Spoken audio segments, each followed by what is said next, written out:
Good morning, Internet friendos, and welcome to another episode of Life According to Joel. Now, I want to start this episode with a bit of a disclaimer. This is a really difficult episode for me to do. I might choke up a bit. I'm not going to apologize for that. I believe that there is strength in showing your weaknesses. And I believe there's strength in vulnerability, and I think there's strength in getting up after you've been knocked down. And I think there's strength in admitting when you're wrong, and I think there's strength in being accountable. And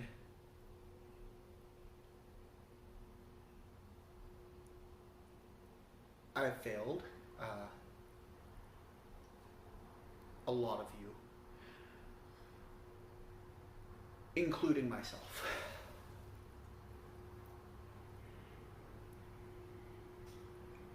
In the last 7 years that I've worked in industry, when I graduated from Vancouver Film School, and I was like, oh, there's no other autistics in industry. And I went on Google and I looked and I couldn't find anyone.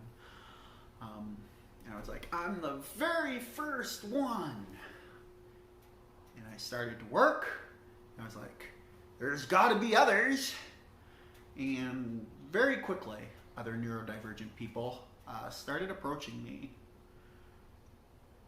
And in confidence, self-identifying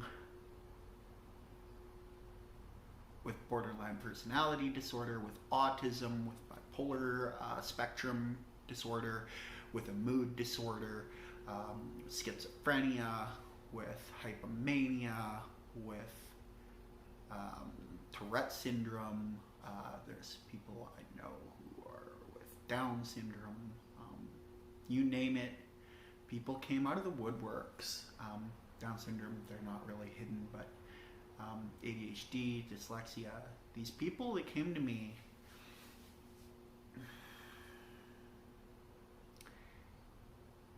and I've been consistently called brave. And I've had these people be like, you're my hero. I wish I could take my mask off. I wish I could self-identify like you do. You're my hero. And I owe you an apology because I essentially slapped you in the face.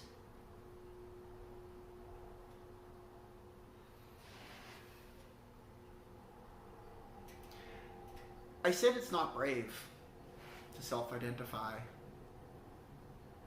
I said loving who you are and accepting who you are is just how it should be. And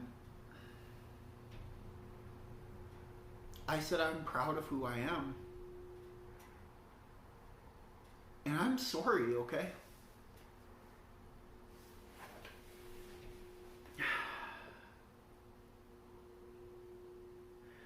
Because what I was telling you was delegitimizing your very real fear of being stigmatized, delegitimizing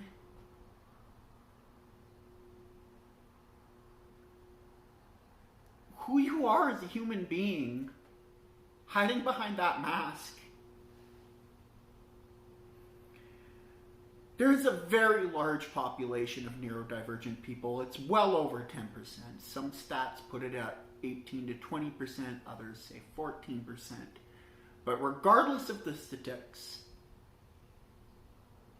there are a lot of us.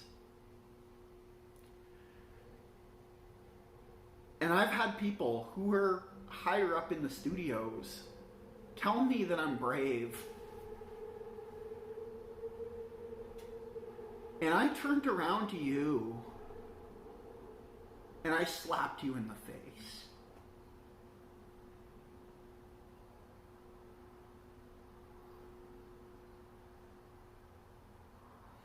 And I owe you an apology for that.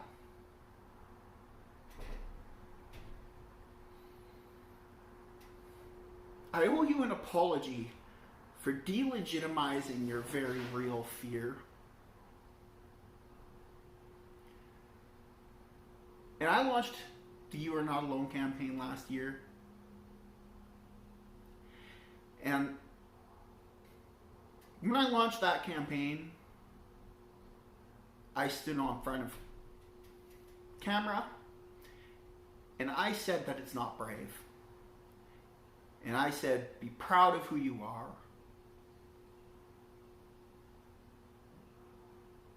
And I had a couple people who came with me and they self-identified.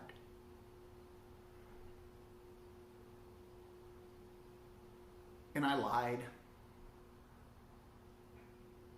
I lied to you. And I lied to myself. Since I've gotten in this industry, I've had my bank accounts drained by a writer who offered to co-write my script. And he took $8,000 from me and he stole my identity. I have had to take out multiple police no contact orders. Not one, not two, not three, not four. Well, four. I've had to get HR departments involved. I've gotten police departments involved. I've been called psycho. I've been called a far-right terrorist. I've been called an incel. I've been called all kinds of things. And last year somebody told me half of Vancouver wants me gone. And I was like, nah, that can't be. And he was like, dude, people want you out. Like, they don't want you in this industry.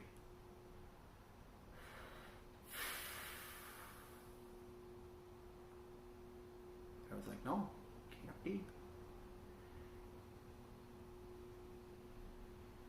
And I was lying.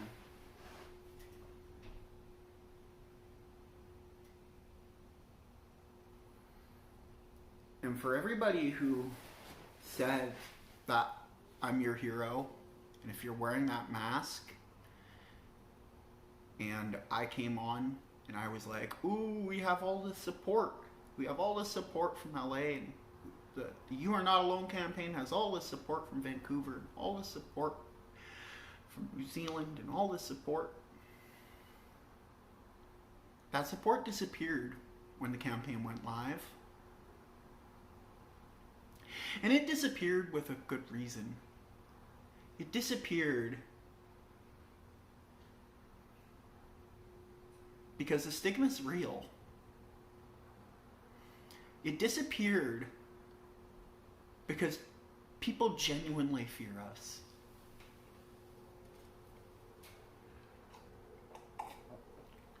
It disappeared because people face real judgment.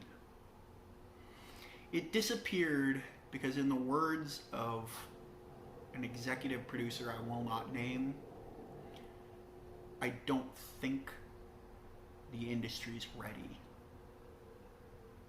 in his words.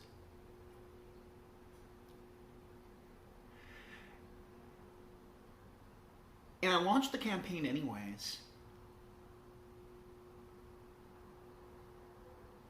I launched the campaign with a guild union representative, I will not name the guild or union, from Los Angeles, telling me any of their members that self-identified were committing career suicide.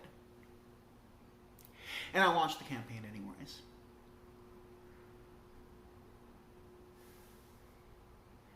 And I've been vocal about being autistic. And last year I had a couple people who were like, dude, you just need to shut up. You need to put your mask on. You need to stop talking about neurodiversity. And everything will go good for you. People won't judge you. They won't call you psycho. They won't call you crazy. You just have to put your mask on. And I said no.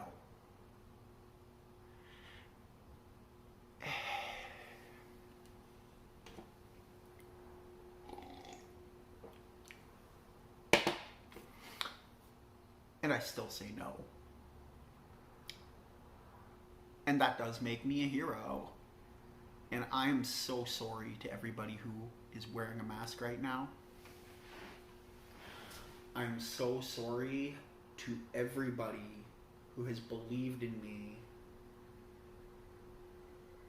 who I turned around and told you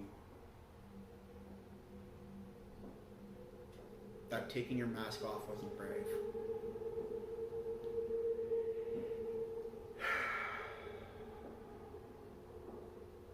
Taking your mask off and self-identifying is brave.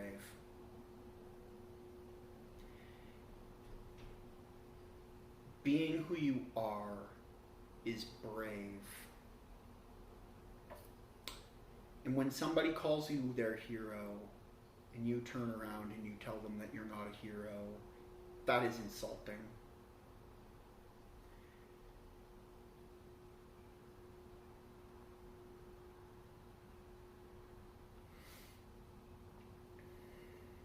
And I want you to know if you are wearing a mask.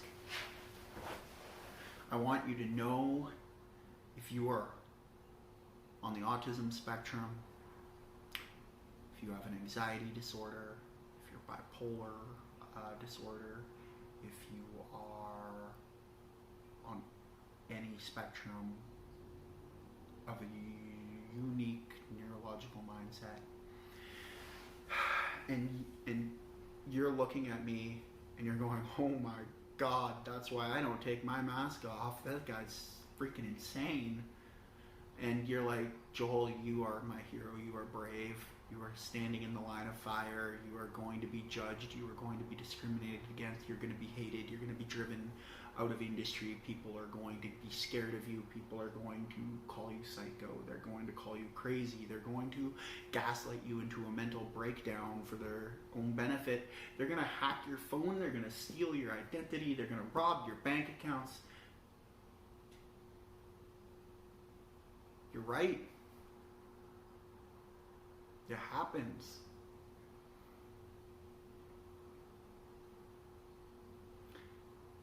And you choosing to wear that mask doesn't make you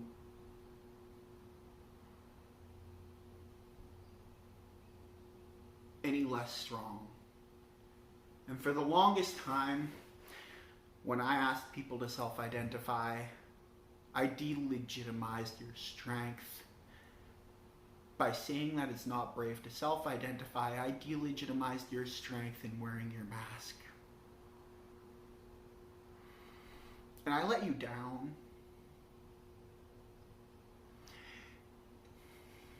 Because there's nothing to be ashamed of in wearing your mask. There's nothing to be ashamed of in trying to be normal. There's nothing to be ashamed of in hiding. There's nothing to be ashamed of. It's just hoping to be treated like a normal person. There's nothing to be ashamed of not saying who you are from the rooftops. And the person who chooses to do what I do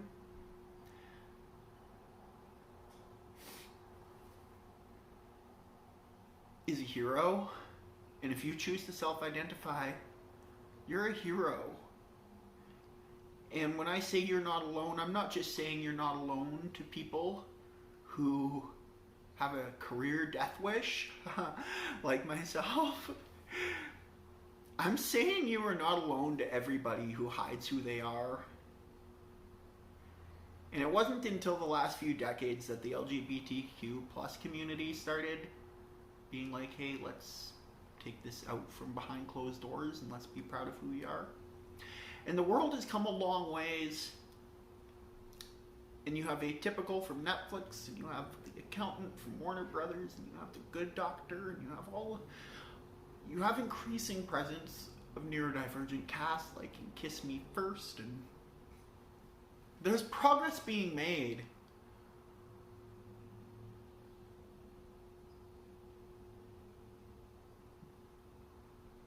But those who come out and self-identify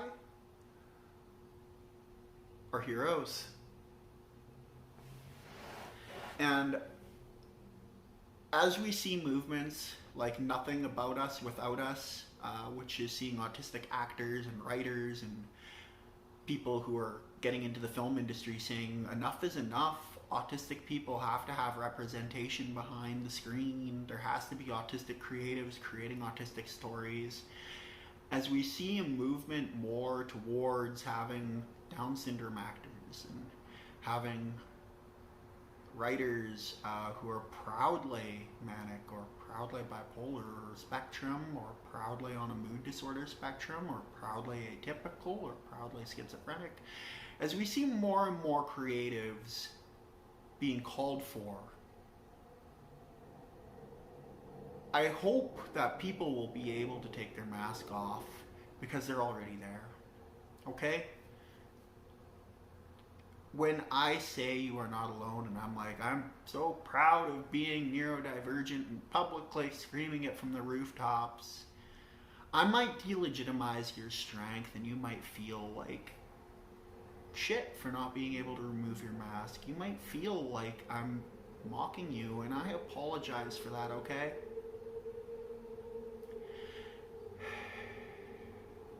And I apologize for not seeing myself as a hero. And I hope that even if you're wearing your mask, that you can feel safe in coming to me and saying, I'm autistic, or I have BPD, or I'm bipolar on the bipolar spectrum, or I have a mood disorder, or I'm schizophrenic. And knowing that you can keep that mask on with me, and I will love you and accept you for who you are, and I will not judge you for your unique mindset. And I hope that if you ever come to me, that I don't make you feel like weak by delegitimizing my strength. And I hope when you tell me that I'm your hero, that I don't slap you in the face and say that I'm not. Because you deserve better than that.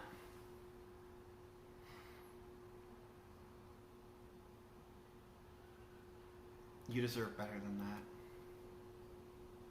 I hope you have a great day.